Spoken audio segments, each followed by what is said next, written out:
Hello learners, welcome to Unacademy. क्या आपने कभी सोचा है कि एक हाई कोर्ट जज जिसके वीडियोस आप आमतौर पे फेसबुक और यूट्यूब पे देखते हैं, जहां वो किसी इंसान को जस्टिस दिलवा रहा होता है या कभी किसी बड़े सरकारी अधिकारी को फटकार लगा रहा होता है या कई बार गवाहों को सुन रहा होता है और अपने जजमेंट दे रहा होता है, वो अपने पद पे पहुंचता कैसे है, यानी कि वो एक हाई कोर्ट जज बनता कैसे है।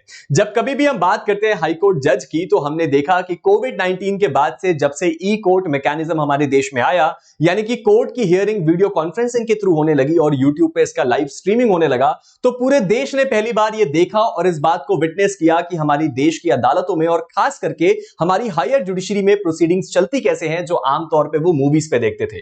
और एक बात हर किसी को समझ में आ गई कि एक हाई कोर्ट जज बनना बहुत ही पावर का काम है और उसके साथ ही साथ एक हाई कोर्ट जज के पास एक अनमैचेबल पावर होती है। मैं ऐसा क्यों कह रहा हूं? क्योंकि ऐसे कई वीडियोस आए जब हाई कोर्ट जज ने किसी एसपी साहब को, आईपीएस साहब को, आईएएस साहब को, कलेक्टर साहब को अपने कोर्ट में बुलाया और फटकार लगाई और उसमें बहुत सारे मिलियंस ऑफ व्यूज आए और ना जाने कितने हजारों लाइक आए। अगर आपके मन में भी यह सवाल है कि एक हाई कोर्ट जज कैसे बनते हैं, तो यह वीडियो आपके लिए है। अब जैसा कि आपको पता है कि हमारे देश में कई लेयर्स ऑफ जुडिशरी हैं और अलग अलग किस्म के जजेस की प्रोफाइल है। इसमें हायर जुडिशरी में जो सबसे पहले जज आते हैं वो होते हैं हाई कोर्ट जज, और हम आज के अपने इस वीडियो में इसी टॉपिक के बारे में पढ़ने वाले हैं, यानी कि how to become a high court जज इन इंडिया। अगर आप हमारे देश में रहते हैं और अगर आप भी हमारी इंडियन जुडिशरी को सर्व करना चाहते हैं, तो आप कैसे हायर जुडिशरी यानी कि स्टार्टिंग फ्रॉम हाई कोर्ट जज कैसे उस पद तक पहुंच सकते हैं। इस चीज को समझने के लिए हमें सबसे पहले यह समझना होगा कि हाई कोर्ट एक्चुअल में है क्या।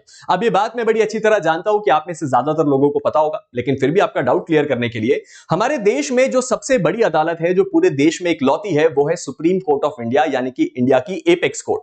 ये पूरे इंडिया का जुरिस्डिक्शन कवर करती है। उसके बाद इसके नीचे काम करती हैं सारी की सारी हाई कोर्ट्स, यानी कि हर एक स्टेट की अपनी एक हाई कोर्ट होती है और कुछ स्टेट्स ऐसे हैं जिनकी कॉमन हाई कोर्ट्स हैं।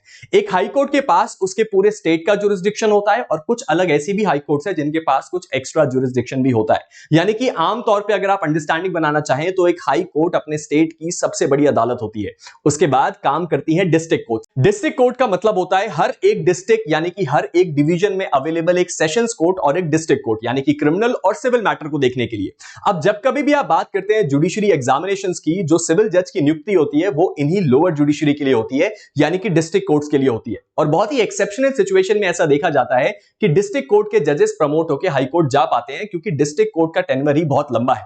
तो सबसे पहला सवाल यहां से उठता है कि अगर जुडिशरी का एग्जाम जो हो रहा है उससे हाई कोर्ट जज की नियुक्ति नहीं हो रही है, तो एक हाई कोर्ट जज बनते कैसे हैं? इसका जवाब हम आज के इस वीडियो में देखेंगे। और वीडियो की शुरुआत करने से पहले ही मैं आपको बता दूं कि यहां पे कोई एग्जाम नहीं होता हाई कोर्ट के जज को बनाने के लिए। चलिए आगे बढ़ते हैं। तो अब जरा सबसे पहले हम ये देखते हैं कि अगर आपको एक हाई कोर्ट जज बनना है तो आपके लिए सबसे पहले एलिजिबिलिटी कितनी होनी चाहिए, यानी कि वो कौन कौन सी चीजें हैं जो आपके पास पहले से होनी चाहिए, तब आप इस बारे में सोच सकते हैं। अब यहां पे मैंने एलएलबी का नाम नहीं लिखा है क्योंकि ये कॉमन सेंस की बात है कि आपके पास एक लॉ की डिग्री तो होनी चाहिए।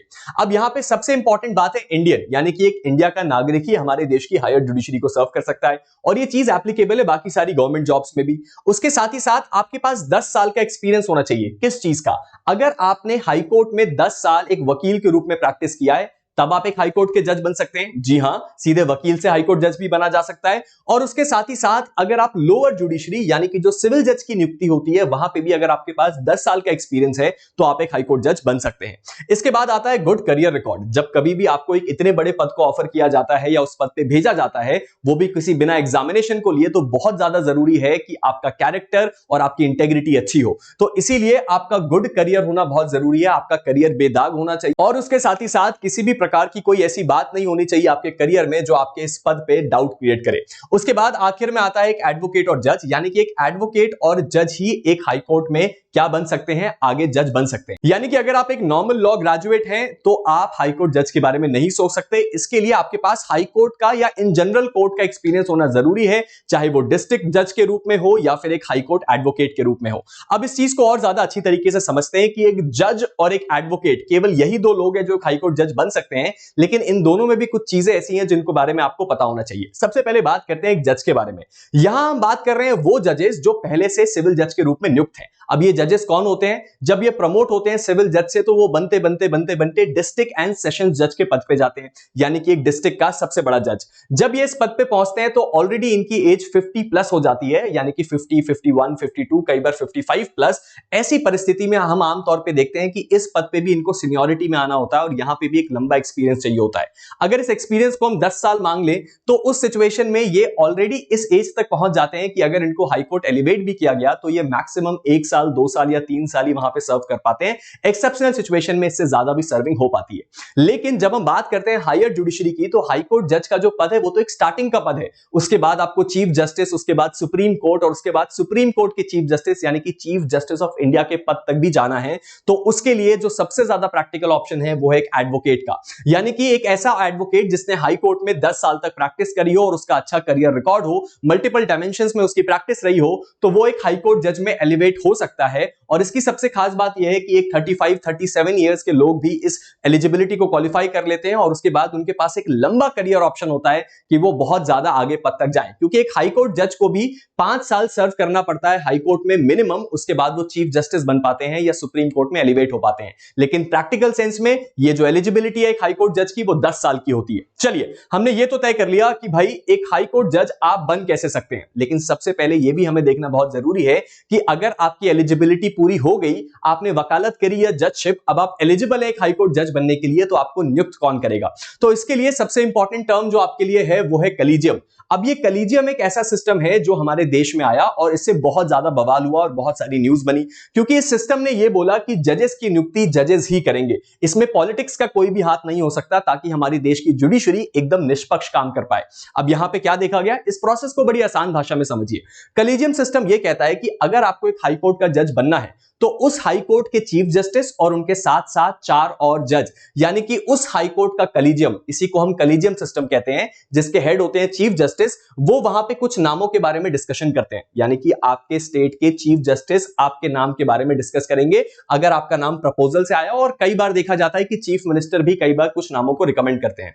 जब इन नामों के ऊपर डिस्कशन हो जाता है तो ये नाम भेजा जाता है उस स्टेट के गवर्नर के पास। गवर्नर के बाद ये नाम जाते हैं सेंट्रल गवर्नमेंट के पास। सेंट्रल गवर्नमेंट इन नामों के ऊपर बहुत सारी चीजों पे डिस्कशन करती है, जैसे कि विजिलेंस के लोग वहां पे काम करते हैं, साथ ही साथ इंटेलिजेंस के लोग काम करते हैं कि कहीं इनका बैकग्राउंड में कोई तो ऐसी बात नहीं है जिससे ये अगर इस पद पे आ गए तो हमारे देश को नुकसान पहुंचा सके। उसके बाद ये नाम जाते हैं सुप्रीम कोर्ट कलीजियम में। अब सुप्रीम कोर्ट कलीजियम क्या है? हाई कोर्ट के कलीजियम में हाई कोर्ट के चीफ जस्टिस और 4 और 5 और जज थे। सुप्रीम कोर्ट के कलीजियम में भी सुप्रीम कोर्ट के चीफ जस्टिस और 5 और जज होते हैं सुप्रीम कोर्ट के सीनियर मोस्ट, जो इन नामों के ऊपर डिस्कशन करते हैं। उसके बाद ये लोग मिलकर इस बात को तय करते हैं कि वो कौन कौन से लोग हैं जिनको उस हाई कोर्ट में नियुक्त करना है या नहीं। जब ये चीजें फाइनल हो जाती हैं तो वापस सेंट्रल गवर्नमेंट के थ्रू ये नाम जाते हैं प्रेसिडेंट ऑफ इंडिया के पास, और प्रेसिडेंट ऑफ इंडिया इन नामों पे मोहर लगाती है और साइन करके एक अपॉइंटमेंट लेटर भेजती हैं कि इन लोगों को नियुक्त किया जाए इन हाई कोर्ट के जजेस के रूप में। अब ये था हमारे देश में हाई कोर्ट जजेस की नियुक्ति का प्रोसेस, एंड आई होप आपका ये डाउट क्लियर हो गया हो और आपको ये भी बात समझ में आ गई हो कि अगर आपका एम है हायर जुडिशरी में जाना तो शायद ये जो जुडिशरी एग्जाम्स हैं आपके लिए हेल्पफुल हो।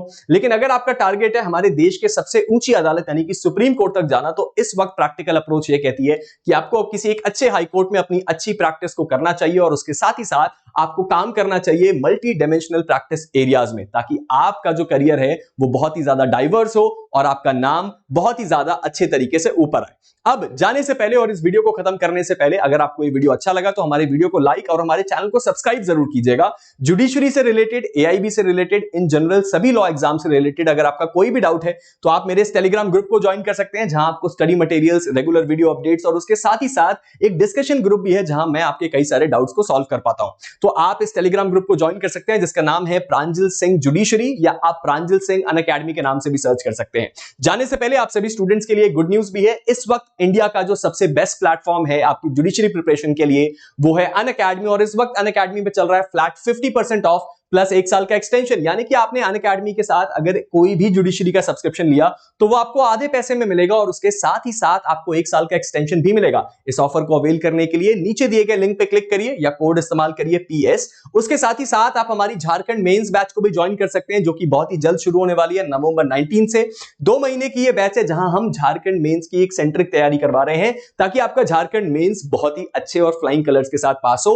इसको भी ज्वाइन करने के लिए आप कोड यूज कर सकते हैं PS और आखिर में आपको बताना चाहता हूं कि नवंबर 8 से हमारी फतेह जुडिशरी बैच शुरू हो चुकी है। तो अगर आपने अभी तक इसमें एनरोल नहीं किया है तो आप कर लीजिए, अपनी जुडिशरी की प्रिपरेशन को अनअकैडमी के साथ आगे बढ़ाइए। इस वक्त इसमें फ्लैट 50% ऑफ वाला ऑफर एप्लीकेबल है। आपको क्या करना है सर, केवल PS कोड का इस्तेमाल करना है और आपका यह बैच एनरोल हो जाएगा। मिलता हूं आपके साथ एक नई वीडियो में, तब तक के लिए stay motivated and keep learning.